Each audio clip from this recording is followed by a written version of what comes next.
Methanites are Arvanites. In Greece, speakers of the Arvanitica dialect of Albanian belong almost exclusively to the Greek Orthodox faith. They were once widely distributed through many parts of the Peloponnese and Attica.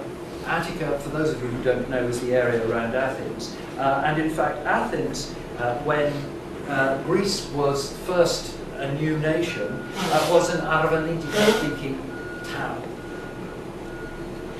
They were also found in some of the Aegean islands, and the 1911 Encyclopedia Britannica states that the population of Boeotia in central Greece is largely Albanian.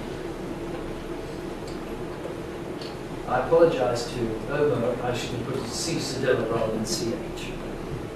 But at least I've got Evliya in there.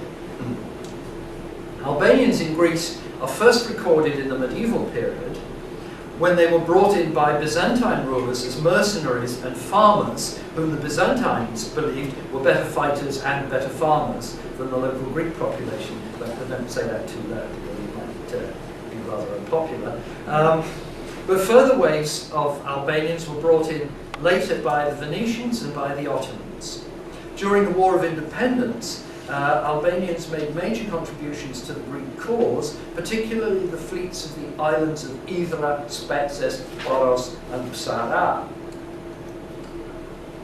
Despite their long history in Greece and their positive contribution to the founding of the Greek state, Arvanites have not fared well as an ethnic group since independence. The experience of the Arvanitica-speaking Methanites has paralleled that of Arvanitica-speaking Boeotians, documented by the archaeologist John Clintcliffe. Their countryside has been essentially ethnically cleansed by the replacement of original village names with proper ethnically Greek names. Non-Albanian speaking Greeks over the years have regularly disparaged Methanites' ethnic background, sometimes going so far, well, you'll be sad to hear, as telling them that their language is actually Turkish. Symptomatic of a nationwide stigma attached to the speaking of the language. Under Greece's long-standing Hellenization policy towards ethnic minorities which are not supposed even to exist, Arvanites were considered a particular problem following the emergence of Albanian nationalism in the late 19th century and of the Albanian state in the early 20th century. Especially under the Metaxas dictatorship in Greece between 1936 and 1941, Greek state institutions followed a policy of actively discouraging and repressing the use of Arvanitica, although they were very pleased to have Arvanitica-speaking Greeks up on the Albanian front when they repulsed the Italians. But we don't want to talk about that either. In the post-war period, too, a further campaign of repression occurred when the Greek language was actively and forcibly imposed by government as the language of Greek nationality and identity. Especially, as far as I'm concerned, the dreadful convoluted form Katharevousa, so favoured by two successive military juntas between 1967 and 1974. Because of government intolerance, Greece has seen a more rapid decline in the numbers of speakers of Arvanitica than has happened with the equivalent Arbareshta Albanian dialect in southern Italy, where there is a degree of tolerance. I don't know if you can see very clearly here, but one of the sponsors of this particular bilingual conference on Albanian-speaking or Albanian communities both in Italy and elsewhere is the Italian Ministry of Culture, as well as more regional authorities. In the late 19th century, Albanian speakers constituted approximately 1/5 of Greece's population. According to UNESCO, the number is now somewhere around 1% of the population, with regular use confined to a much smaller number yet. In a discussion at a conference on Greek ethnography quite some time ago, but definitely within my memory, a senior Greek academic strongly criticized several anthropologists for studying Arvanitica-speaking villages, which he dismissed as not worthy of study because they are not typical Greek villages. He, in line with official Greek policy, strongly differentiated the ethnic identity of Arvanites from modern Albanians, arguing that they were completely different. In Greek, modern Albanians are Albani as opposed to Arvanites. However, this distinction only appeared as an artifact of Greece's Hellenization policy in the late 19th century. Prior to that time, their ethnic identity, Arvanites' ethnic identity and their language were simply considered Albanian. In contrast to official Greek differentiation between Arvanites and Albani, a recent ethnographic study describes how Albanian migrants in the 1990s were recognized and accepted by the inhabitants of an Arvanitica-speaking village as culturally related through common idioms of language and ideology. And in 1998, I observed some elderly Methanites preferred to converse with Albanian migrants in Arvanitica rather than in Greek. And it was definitely the Arvanites' decision, because in a particular example where I was having a meal with a family, and the old lady was going away like this in Arvanitica at the Albanian workman who was working for him. You could see his eyes glazing over. He'd been much happier with his broken Greek than trying to get his head around this strange form of Albanian that was going at him all the time. So it gives some idea of the way in which these Arvanites in many ways feel comfortable with these people who are supposed to be so incredibly different. Furthermore, the desire for an articulate Arvanites voice has been reified by the foundation of a number of both national and regional Arvanites associations, such as the Arvanites League of Greece, founded in 1981. Its primary aim, as set out on its website, is to research the contribution of Arvanites to Greece's history. Since the political centre of Greece has been unwilling to acknowledge their existence, they're now attempting to take the initiative. Significantly, there is an emphasis on the great antiquity of Arvanites' civilization. Nevertheless, both now and in much of the 20th century, Arvanites have been unable to valorize their own historical roots beyond Greece's borders within a national Greek context. Quite apart from the Greek state's suspicions of Albania in the late 19th and earlier 20th centuries, in the post-World War II era, their origins were again considered highly suspect, since communist-run Albania had provided significant support for communist forces in the civil war in Greece following the removal of German occupying forces. Now, with the recent major influx of ethnic Albanians following the collapse of communism there in 1991, Arvanites have further reasons not to acknowledge those roots. Of all the migrant groups in Greece, ethnic Albanians are the most visible, most reviled, and most particularly associated with criminality in Greek social consciousness. Here I quote from a Helsinki Human Rights Watch report. Quote, "The Albanian has the stereotype," extra quote, "Albanian, illegal immigrant, violent, thief, dangerous, criminal." You don't want relatives like that. And you certainly don't want to acknowledge them. The marginalization of Arvanitica-speaking populations also provides an answer to the implicit meaning of the question at the beginning of this section. Why don't Methanites see the past as urban educated Greeks do? As part of a population with non-Greek origins in Albania, a country and people emphasized by the Greek state in the not-too-distant past as being irredeemably anti-Greek, why should we expect them to appropriate Greeks' historical ancient roots? Methanites connect themselves neither with the glories of ancient monuments in Athens, a place dismissed by one as Olovwike Kasaeria, all din and smog, nor with the ancient sites on their peninsula. Yet at the same time, they've considered themselves to be every bit as Greek as all other Greek citizens, and much better Greeks than what they considered to be those badly behaved sections of the nation who come from uncivilized places like Crete or the Mani Peninsula of the Peloponnese. Those inferior Greeks had nasty habits, like carrying and using large knives and indulging in blood feuds. Wonderful for anthropologists, but these things are anathema to Methanites. To Methanites, the most significant heritage site connecting themselves to unimpeachable Greekness has been the fortifications constructed on the peninsula's isthmus during the War of Independence.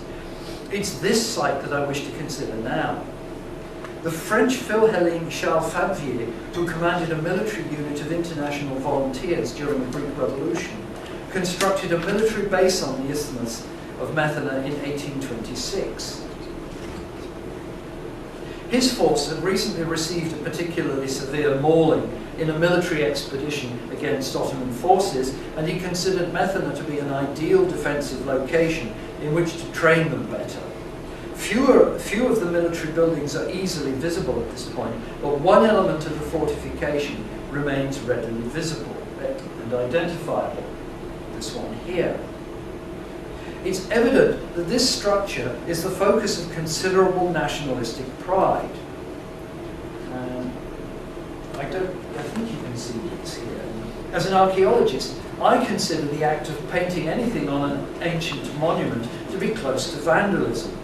But what we see here, and I think you can make it out there, and it's really very visible where the sun is shining directly on it, and you see it in its original. What we see here isn't anything. It's the Greek national flag, and therefore painting this on this monument must be considered a serious patriotic act.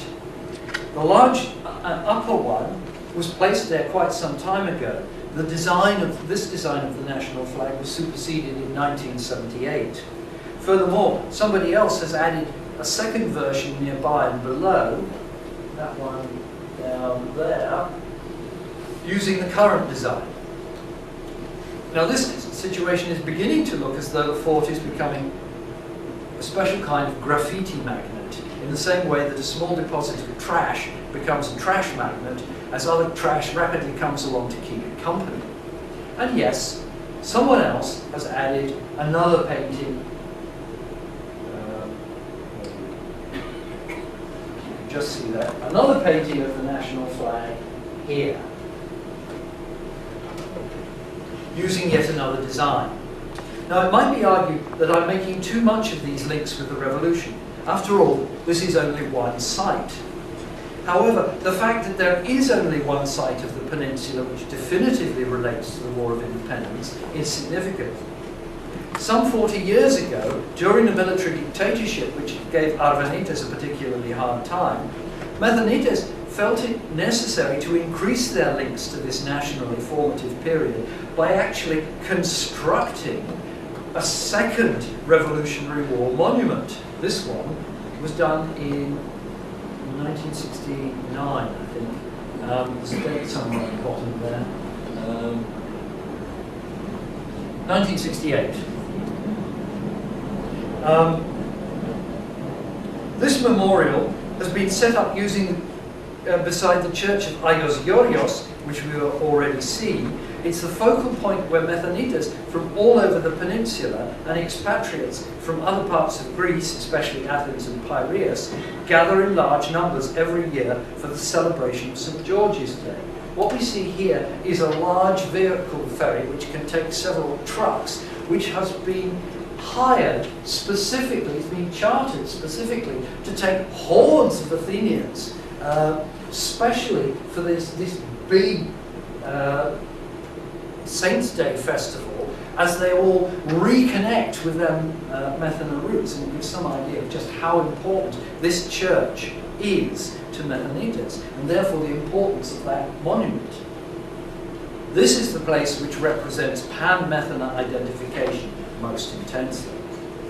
In keeping with the feeling of many Arvanites that their contribution to the foundation of the modern Greek state has not been adequately recognized by the Greek state, The monument to the fallen from Methana not only commemorates them, but also lists the Revolutionary War heroes with whom they were associated and the battles in which they fought. Nevertheless, in keeping with previous comments about memory, there's only one of the glorious dead who can actually be named. Yet the bottom line here is that you can't get much more patriotic than dying for your country, even if nobody can remember your name anymore. So while Methanites may not be able to connect themselves historically directly to this time period through memory, there are visual monumental reminders, both original and constructed, via which they can associate themselves with the glorious series of events.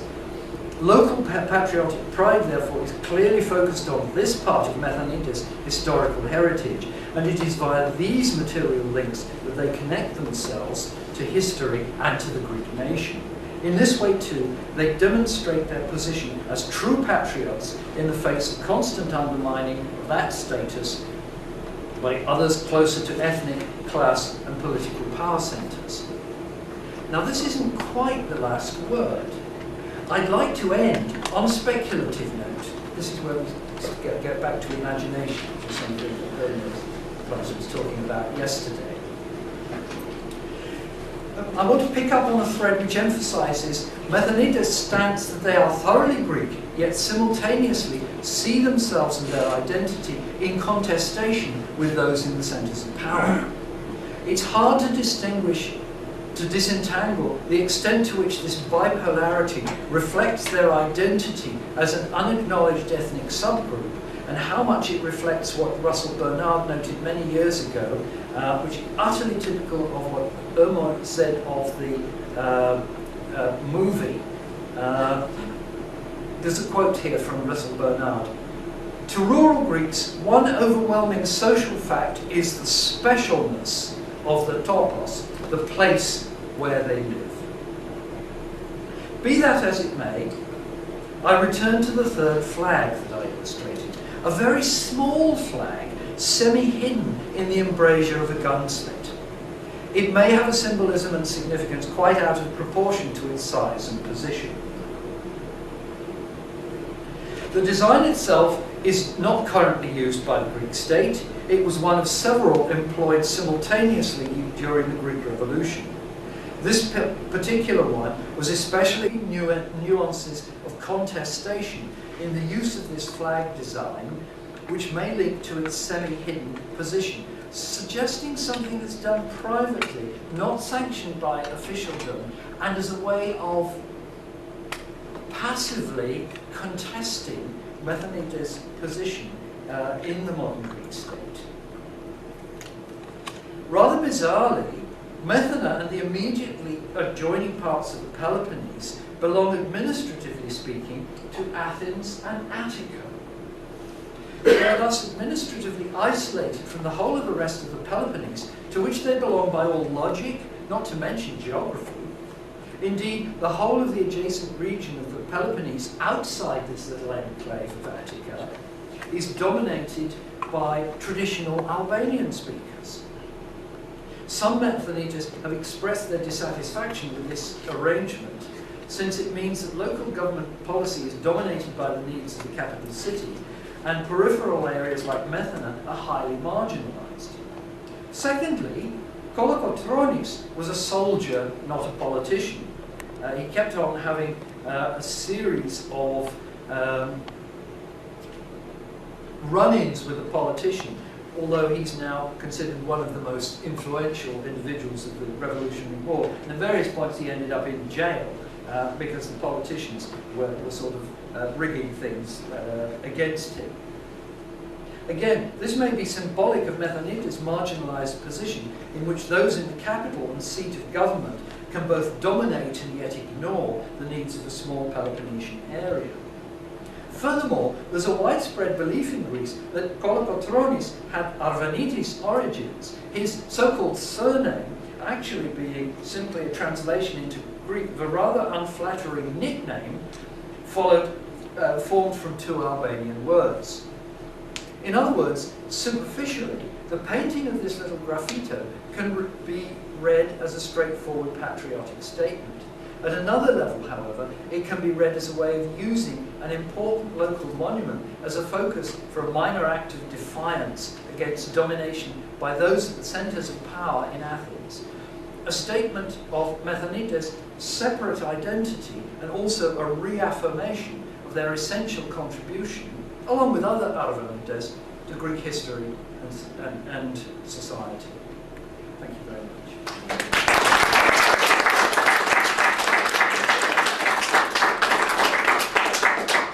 Thank you very much. That's very, very interesting. Would you be willing to take some questions? Sure. Yeah.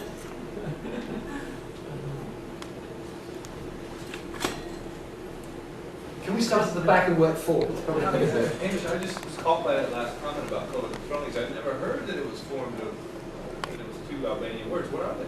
Pythagoras. Okay? Gura is a rock. Bitha, Yeah, no, it's... stone ass, basically. Yeah. I got it. Okay, so, and again, it's in the meta-literature.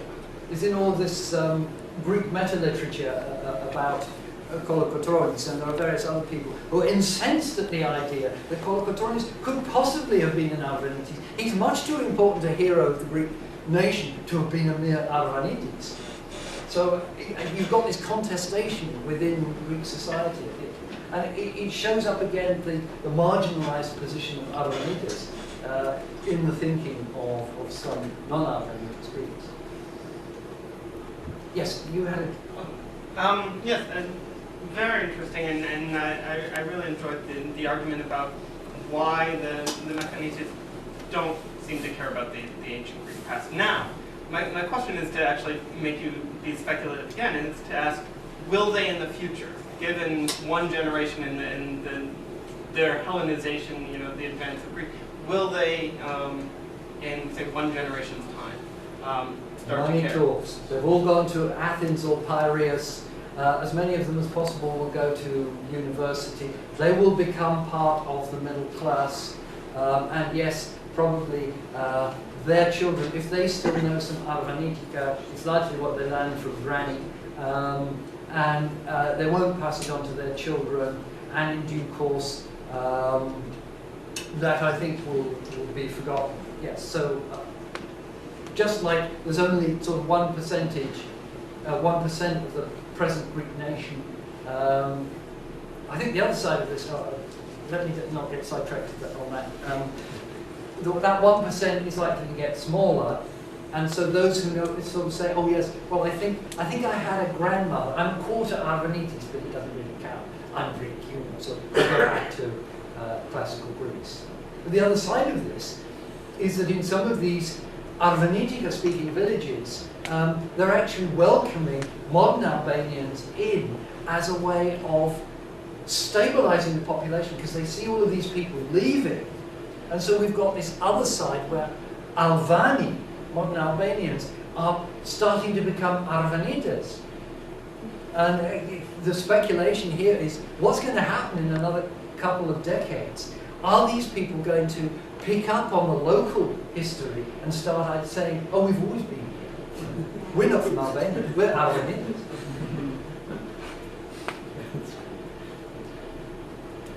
Yeah.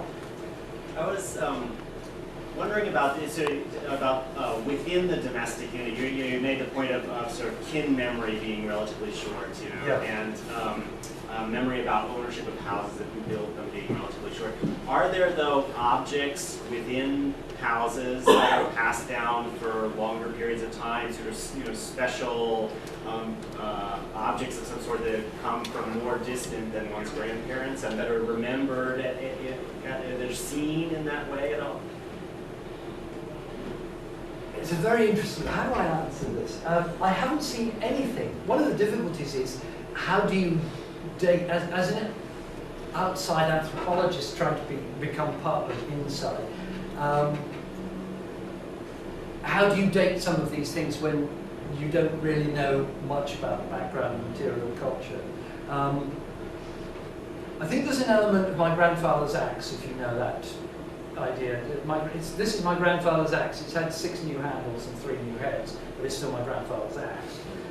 So there may be something of that. There was nothing that I saw that I could say, blimey, that is really ancient. But I heard of somebody who was given a nickname that was supposed to date to relate to the name of an Ottoman Turkish sword. The history goes way back in the Ottoman Turkish period. There were these Liapides, these Albanian, these Muslim Albanians who were the pits of the earth as far as Arvanites were concerned. They were brought in the Orlofikal, the Orlov revolution of the 1770s, and again in the Greek Revolution that I've been primarily focusing on. Within Greek folklore, they are bogeymen. They have been, Methanites describe them in the same way as the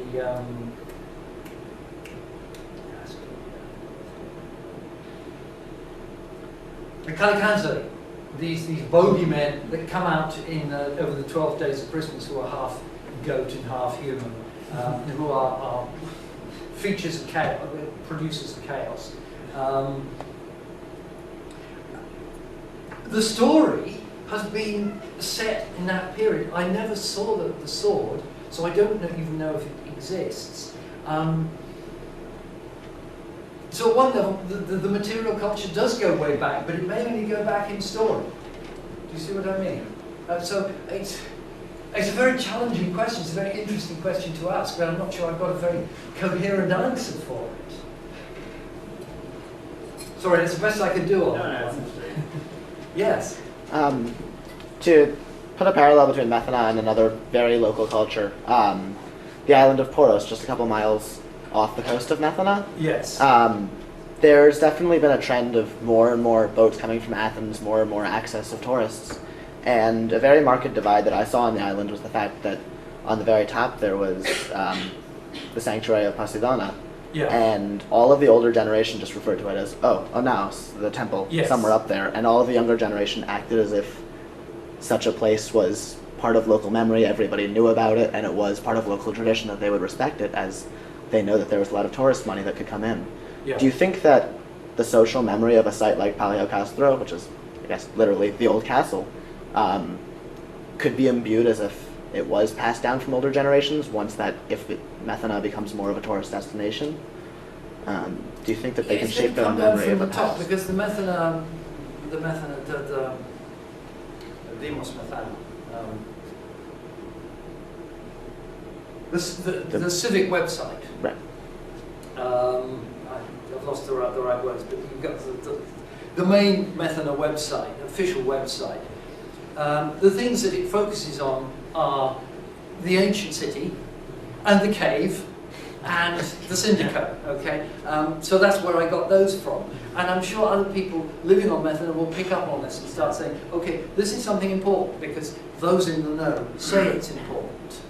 And yes, bit by bit, this will come about. The thing about Boros, which is so interesting, is that it was an Albanian-speaking community, and Albanians have been frozen out. They've been forced out by the wealthy, particularly the officer class, the retired officer class, who've moved out from Athens and essentially marginalised these people onto the mainland and taken over their houses and so forth, and taken over the identity. So it's now a largely Greek identity to the island, where historically it was an Albanian identity. And the archaeologists, the two Greek archaeologists, who are looking at the sort of ethnography of Onaos, in fact, are when they mention people coming from the mainland, they emphasize they're Albanians.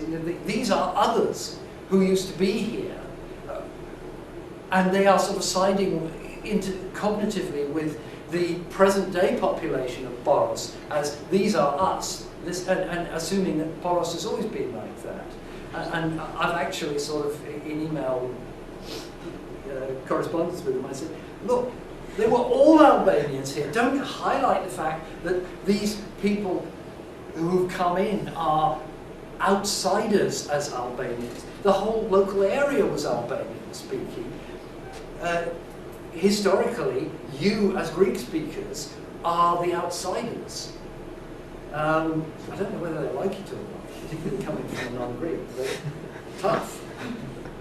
Thank you. So, yes, again, a lot of this is in flux. I agree with you, though, that there's a generational issue here, too. John had a question. So here's a question that I think would interest you as a cultural anthropologist who's made common cause with archaeologists. I mean, having done ethnographic fieldwork on Methana long ago, that became involved in the Methana archaeological survey. So, one of your basic questions is why don't Methanites connect to the ancient Greek past? But then there were a whole bunch of crazy Englishmen, yourself included, running around the island for a number of years doing archaeological survey, finding a lot of stuff. And as you and I both know from experience, when you're out in the field doing surveying, everybody knows who you are and what you're doing, where you've been. Oh, yes. So how did they react to that? I mean, did the fact that you were finding sites and documenting things, and that you were very interested in this place and that place, and talking to the local inhabitants about it, in any way affect their own perception of their past and how they fit into that? That's very, now you raise it. What it did to them in the first instance was emphasize how marginalized they were by the Greek state, because no Greek archaeologist had done this. We said, yes, you've got lots of really interesting archaea here. And they said, well, why haven't the damn Greeks done it? What kind of a government is it that ignores us? And they would sort of say, when I first went there to do ethnography, the first thing they said was, you're an epistemos, you are somebody from a university. You've come to make fun of us. And so one of the ways in which I emphasized that I hadn't come to make fun of them was actually to get out there in a dirty pair of trousers and get blisters on my hands working with a hoe or whatever it was. And so having become, if you like, almost the cosmos, almost one of us, I then came back and said, you've got a very interesting archaeology here. And they said, cool, really? How come nobody else has told us about this? There was a level at which our archaeological guard, who was a Methanites, was very ambivalent because he knew he had archaea on his land, and he hoped that we wouldn't find them, and we did. But he was quite sort of amusing about it. He said, gosh, what you do really works. You did find it. So that was quite an interesting reaction. In fact, it was that archaeological guard who saved the Ios Constantinos Mycenaean temple. He had this sort of antennae that just knew when somebody had started a bulldozer on the other side of the peninsula. And this work was done on a Sunday, and he got on this little tiny pop motorbike. He got there just as the bulldozers were getting down to the Mycenaean levels. So he was actually a really good archaeological guard. But he didn't like the idea that we might find stuff on his land. And the reaction to this afterwards was very mixed. Some people said, you've really buggered us up because so many of our plots of land now have sites on them or close to them. We can't sell them off as house plots. We can't dig dam break holes on them to plant olives to get EU subsidies for trees that we'll never actually get any olives off. Other people, I brought the book around, I brought my Methana publication around, and showed them all the pictures. They would play spot the location. This whole idea, they really like to know the whole of the peninsula, so they would see these pictures and they would go, oh, that's such and such a place. Oh, that's such and such a place. Hey, where's that? And I'd sort of say, oh, that's over, just beyond Lakaiteme or something like that. Oh, that's Stinica, yes, oh, cool, yes. So they really liked the idea that we were going to group. validating them and their history. We were making them famous. That's really the word I want. We were taking them to America, was their whole idea. The whole idea that somebody really valued them, where everybody else would say, oh, you're just a bunch of Turks with bombs. So it was very mixed, but there was, on the whole, the reaction when they saw the publication was remarkably positive, even though they couldn't read the text. The mayor of one village got really pissed off with me. And I told some of you about this already, so I apologize. I went to a conference on Boros in 1998, a year after the volume was published. And the mayor actually came along to confront me, and after the paper that I'd given, to tell me that I got the history all wrong. And they really did go back. Perhaps the village that I'd lived in was post the War of Independence, but his village went way back. And I was really impressed by that, actually. He'd taken the trouble to confront me, to go to this eminent conference and confront me. So I took my hat off to him. I thought it was really good. And it gave me another input into the way in which people saw their own place and their own historicity within it. So again, the sort of idea of history coming out was very mixed in some way, because contested again. But I don't know, that sort of takes a sideways look at your answer, John. But I think it sort of says something. They, again, because they thought of time before grandparents as all homogenized, it didn't matter how old it was. If I said the Middle Ages, or I said the classical period, they didn't really know what the difference was. The older generation had spent 3 years in grade school learning Greek. So by the time they'd had another 3 years, they hadn't gone very far.